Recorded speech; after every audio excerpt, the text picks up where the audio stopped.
शांति। आज की मुरली में शिव बाबा कहते हैं, मीठे बच्चे, अपनी सेफ्टी के लिए विकारों रूपी माया के पंजे से सदा बच के रहना चाहिए। देह अभिमान में कभी नहीं आना है। आज का प्रश्न है, पुण्य आत्मा बनने के लिए बाप सभी बच्चों को कौन सी मुख्य शिक्षा देते हैं? इसका उत्तर बाबा ने दिया, बच्चे, पुण्य आत्मा बनना है तो श्रीमत पर सदा चलते रहो। याद की यात्रा में गफलत नहीं करो। आत्म अभिमानी बनने का पूरा पूरा पुरुषार्थ कर काम महाशत्रु पर जीत प्राप्त करो। यही समय है पुण्यात्मा बन इस दुख धाम से पार सुख धाम में जाने का। आगे शिव बाबा कहते हैं, अभी तुम बच्चों को बड़ों बड़ों को समझाना है। आपस में मिलकर राय करनी है कि सर्विस की वृद्धि कैसे हो, विहंग मार्ग की सर्विस कैसे हो।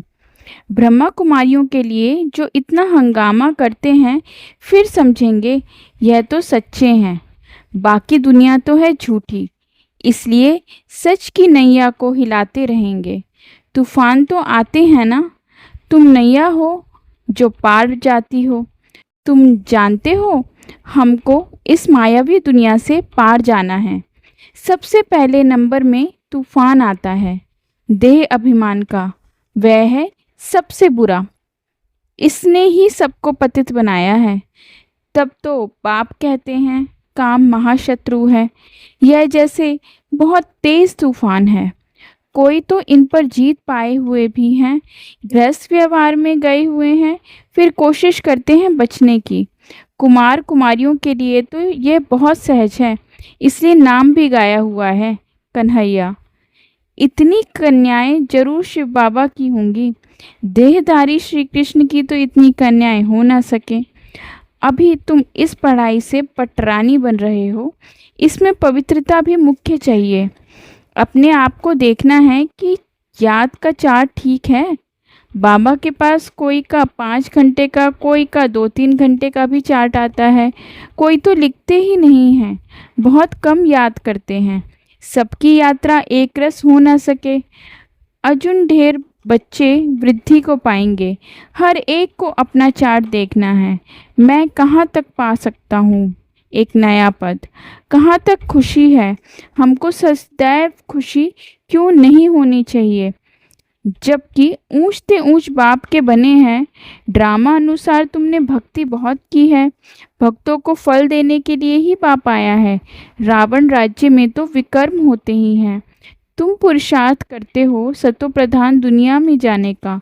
जो पूरा पुरुषार्थ नहीं करेंगे तो सतों में आएंगे। सब थोड़े ही इतना ज्ञान लेंगे, संदेश जरूर सुनेंगे, फिर कहाँ भी होंगे। इसलिए कोने कोने में जाना चाहिए। विलायत में भी मिशन जानी चाहिए, जैसे बौद्धियों की, क्रिश्चियंस की यहाँ मिशन है ना। दूसरे धर्म वालों को अपने धर्म में लाने की मिशन होती है। तुम समझाते हो कि हम असल में देवी देवता धर्म के थे, अब हिंदू धर्म के बन गए हैं। तुम्हारे पास बहुत करके हिंदू धर्म वाले ही आएंगे। उनमें भी जो शिव के देवताओं के पुजारी रहे होंगे वह आएंगे। जैसे बाबा ने कहा, राजाओं की सेवा करो, वह अक्सर करके देवताओं के पुजारी होते हैं। उन्हों के घर में मंदिर रहते हैं, उन्हों का भी कल्याण करना है। तुम भी समझो, हम बाप के साथ दूर देश से आए हैं। बाप आए ही हैं नई दुनिया स्थापन करने। तुम भी कह रहे हो जो स्थापना करेंगे वह पालना भी करेंगे। अंदर में रशा रहना चाहिए। हम शिव बाबा के साथ आए हैं दैवी राज्य स्थापन करने, सारे विश्व को स्वर्ग बनाने। आश्चर्य लगता है इस देश में क्या क्या करते रहते हैं, पूजा कैसे करते हैं। नवरात्रियों में देवियों की पूजा होती है ना, रात्रि में तो दिन भी है। मनुष्य जब मरते हैं तो अर्थी को भी ले जाते हैं, हरि बोल कर डुबो देते हैं। जाते तो बहुत है ना, नदी तो सदैव है। तुम जानते हो ये जमुना का कंठा था जहाँ रास विलास आदि करते थे। वहाँ तो बड़े बड़े महल होते हैं, तुमको ही जाकर बनाने हैं।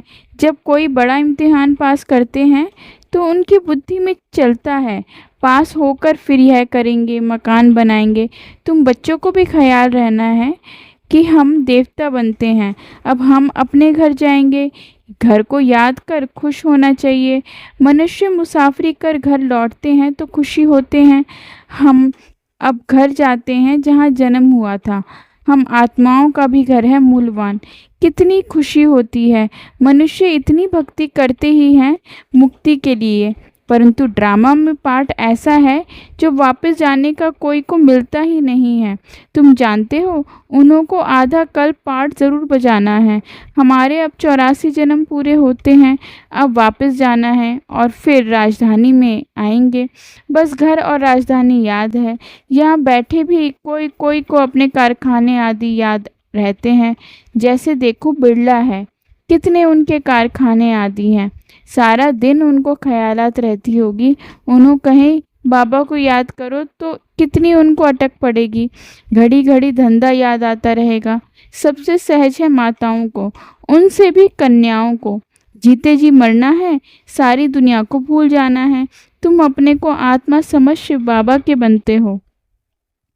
इसको जीते जी मरना कहा जाता है। देह सहित देह के सब संबंध छोड़ अपने को आत्मा समझ शिव बाबा का बन जाना। आज की धारणा के लिए मुख्य सार। अपने घर और राजधानी को याद कर अपार खुशी में रहना है। सदा याद रहे, अब हमारी मुसाफिरी पूरी हुई। हम जाते हैं अपने घर, फिर राजधानी में आएंगे।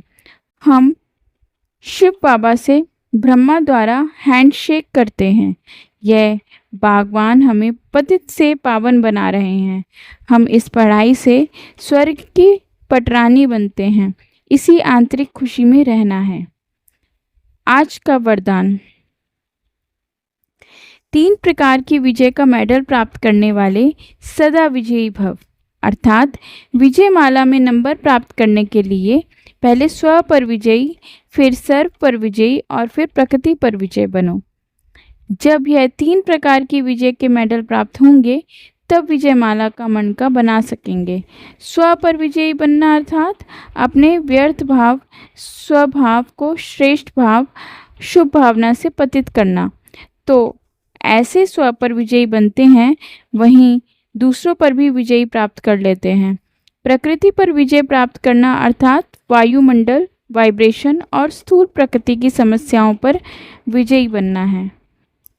आज का स्लोगन। स्वयं के कर्मेंद्रियों पर संपूर्ण राज्य करने वाले ही सच्चे राजयोगी हैं। अव्यक्त इशारे। सहज योगी बनना है तो परमात्मा प्यार के अनुभवी बनो। आप बच्चों को ज्ञान के साथ साथ सच्चा रूहानी प्यार मिला है। उस रूहानी प्यार ने ही प्रभु का बनाया है। हर बच्चे को डबल प्यार मिलता है, एक बाप का, दूसरा दैवी परिवार का। तो प्यार के अनुभव ने परवाना बनाया है। प्यार ही चुंबक का काम करता है। फिर सुनने व मरने के लिए भी तैयार हो जाते हैं। संगम पर जो सच्चे प्यार में जीते जी मरता है, वही स्वर्ग में जाता है। ओम शांति।